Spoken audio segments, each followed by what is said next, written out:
Okay, so you're going to want to cut the onion in half first. Just like that. Now I want you to make incisions lengthways so there is a section at the back of the onion left uncut to hold it together. Great. I mean, those cuts are a little big, but not bad for a first-timer. Now, I want you to do the same, but horizontally. Okay, nice. And now downwards perpendicular to your other cuts. What does perpendicular mean? Really? Okay, cut at a right angle to your other cuts into the onion to make it into cooking-sized chunks. Okay, brilliant. You've now successfully cut the onion. That's a useful skill right there. You'd be surprised how often that's used, so it's a good skill to have learned. Next I want you to fry the onion. Just put the pan over a low heat with olive oil and then toss in the onion. Wait, stop, don't walk away. Keep stirring or it's going to burn you, idiot. Thank you. Right, so you're going to want to keep doing that until the onion's gone mostly transparent or a golden colour. What next? Okay, so once that's done I want you to add the crushed garlic. Okay, and now the minced beef and bring it up to a high heat. Then you're going to keep doing that until the meat's gone brown. Once you've done that, you're going to want to add the passata, chopped tomato and cooking wine, and then bring it to a boil to boil off the alcohol. Okay, so now you're going to need to season that, put on the lid, and then put on the whole pan into the oven to make sure it cooks through. Good job. And now we wait. Why do I know so much about this? Well, my parents taught me how to cook, so that I could take care of myself when they went around. Which ended up being the case a lot, but I used to really enjoy it, you know? There's always something satisfying about it all coming together at the end and enjoying something you've made. It's honestly one of the things I miss most about being alive. But honestly, it's really fun guiding you and teaching you how to make things. I'm glad you can actually hear me so we can do this. Oh, and I'm sorry about being so harsh earlier. I think I've been watching too much Kitchen Nightmares while you've been at work. Although, in my defense, it's not like I can change the channel after you've left.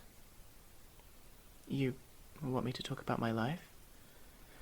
Well, it's been a while since I've thought about it, but sure. I guess I had a fairly standard childhood. I was born for a start, went to school, I had parents. Nothing too out of the ordinary, except that both my parents weren't really around all that much. My father was a banker who'd constantly have to take business trips, and my mother was constantly working at a hospital late, so I spent a lot of time here on my own. Hence why I had to learn how to cook. I didn't have any siblings or really know how to make friends at school, so I spent a lot of time reading, especially fantasy novels. It was a fun escape for me, I guess. Reading's actually another thing I kinda miss. And I honestly wish you'd get into reading those books you have around here, or better yet, buy me some audiobooks so we can listen to them together. Maybe we could start our own book club or something. How do I know what audiobooks are? Wait, how long do you think it's been since I died?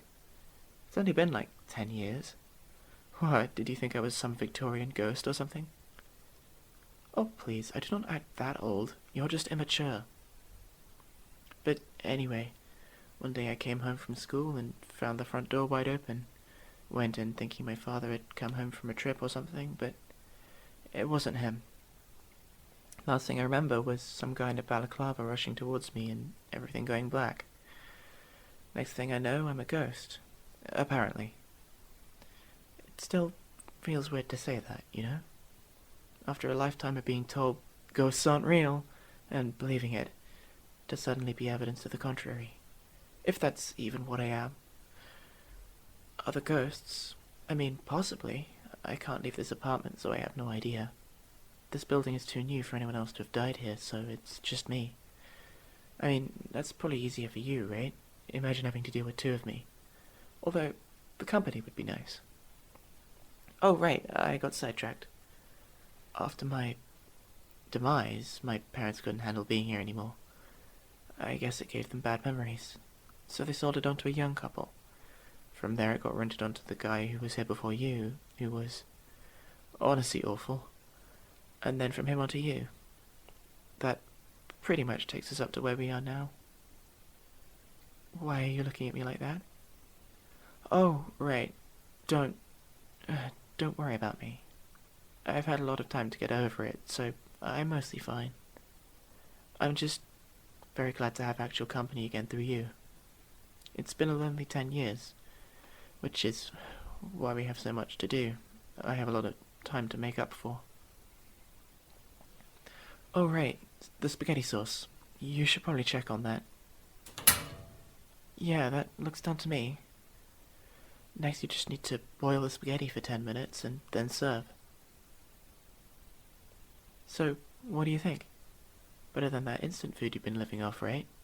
Cheaper and healthier, too. Not a bad job, if I do say so myself. Oh, and you did a pretty good job too, I guess. Just kidding. You did well for your first time at it. We'll make a chef of you yet. But anyway, shouldn't you be going to sleep soon? You have work in the morning. Go on. Oh, but remember to clean up everything first. Or I'll haunt you or something. Me? Well, I do something similar to sleeping, I guess. I just sort of fade for a while. It feels like going into a fog or something. But when my head clears, time has passed. I don't dream or anything, though, so I'm honestly not sure what it is. Okay, now move from the sofa to your room. Come on. Oh no. Come on, not now. You can do it. Great. Now they're going to be snoring in the living room all night. I cannot believe you.